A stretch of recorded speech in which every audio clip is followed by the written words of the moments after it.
Wow. It was Every day. every day. Two. I don't do.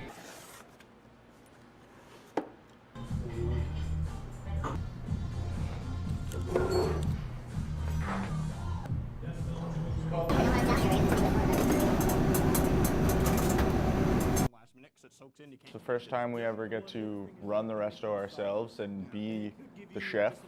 So it's really the make or break point. It's where they say, like, have you learned what we've been teaching you, and can you go out and do this by yourself? And it's where you get to show what you're made of, I guess. So it's going to give you that a better balance of crunch to soft. Gooder. We'll make it gooder. But does that make sense what I'm saying? That's awesome. Your fault. It's okay. Now, what I want you to have another one. I'll text him and ask him. Spelled wrong. It doesn't taste right. So 9.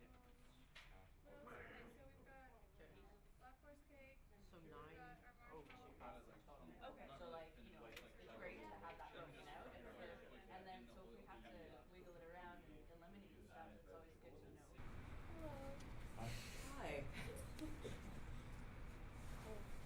What What do you got? we just go. Just go. We are the final exam bake team. That is us. Excellent. Hi. Hello. Hi. Brady is our leader. Yay. Yay. So, for our dessert, we would like to do.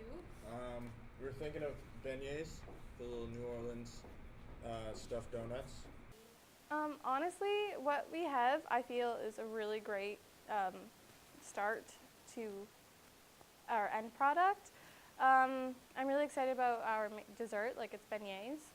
So they're like little donuts, and then we get to really experience different flavors within them. And it's just, the plating's gonna be really interesting, so I'm really excited about that. It's gonna be 3 stuffed, almost like a flaky crust donut that they're actually deep fried, and each one of them is gonna have a different filling in them. Potentially a apricot plum, strawberry rhubarb, and chocolate. So we figure we'll start with something sweet and tart and move our way into the chocolate and then finish off with something really nice. We're gonna have it drizzled with salted caramel, and each one of the fillings, we're gonna have a little bit in front of it, and it's gonna be put in like a fancy design, basically. Like beignets. Come on. Come on. Caramel sauce. My question is, how are you going to make 180 pieces and make them awesome? What's 180 divided by 3? 60. 60 So yeah, each. that's 60 of each. That's not that bad.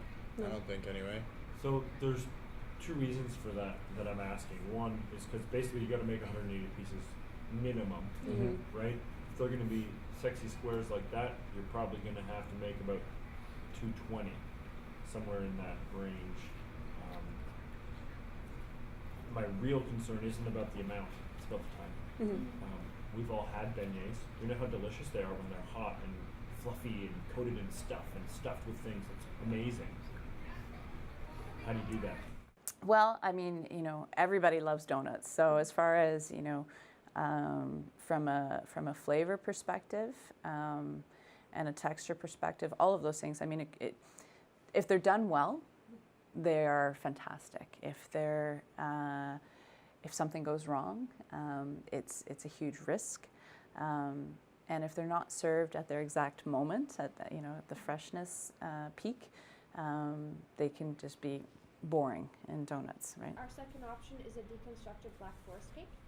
We just didn't put it on the slide. We were going to make a second slide just in case as our backup, but Okay, so we'd like to hear all of the options if we could. Please. absolutely, we've got that. Yes, I do. So for the dessert, we have a deconstructed Black Forest cake. Okay. Yeah, that was Rachel's idea. So for that, we would do more like a small tart with ganache, and then cherries, sour cherry coulis. We were going to make our own marshmallow, so that we would do a little marshmallow twist on top, and we would use the torch to brown it really nicely on top, and I think that would be really, really lovely. Well, the cake would be the ganache. It's a deconstructed, kind of pulled apart, more or less. So it won't be cake, but it'd be like a Black Forest tart, I guess, with a marshmallow meringue top. I'm interested to see how it's gonna play out. I mean, I'm not a big fan of the deconstruction in food, but I think that with what they've chosen, all of the elements have a great opportunity to be really super tasty. And then once you've got, 5 delicious elements on the plate, how bad is it going to be when you put them all together? It's going to be good.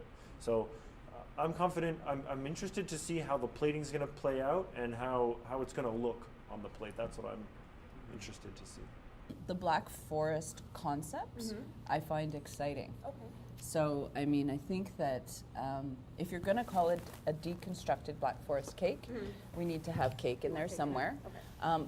But that could be a lollipop. That could be, you know what I mean? Like a cake pop. That could, like, so I'd like to see you guys, I don't know how you feel about this, but go back to the drawing board and figure out what that looks like. Okay. I think it's exciting. What do you Okay, so it's basically a champagne rose sorbet, very classy, very pretty. We're not going to do the bulge. It's just going to be like the picture is just for effect. Yeah, it'll cut off there. A little bit of open space. That's a good And then idea. the That's rose way too petal, much. we want to do a rose petal that's coated in sugar. Okay, it's sugar. Yeah. Yeah, so it'll look like that. Sure, yeah. Sugar. I like sugar. So what we're working on right now as an idea is a rose champagne sorbet. So it's fairly simple. It's mostly just gelatin, sugars, rose petals, that kind of thing. But I think it'll be really pretty. It's going to be pink. We're going to do a couple probably rose petals for garnish. If we can candy them, that would be pretty cool. Figure that one out when we get there, I'm sure. But I think that's going to be amazing. It's very elegant and very pretty. We were actually just looking through the book and we found it and thought it would be a really good idea. We had pretty basic ideas for the palate cleanser, and then we found that because we wanted to find something that wasn't what everybody else does, the fruit or herb sorbet. It's gonna be boss. Like, everyone's gonna love it because it's awesome. Like, come on, just saying that, just saying the palate cleanser is like. Next time on Chef School. So, do you mind if I? No, go ahead. So I love the idea of eating this if you hit it. I cringe at the thought of you not hitting it. Yeah.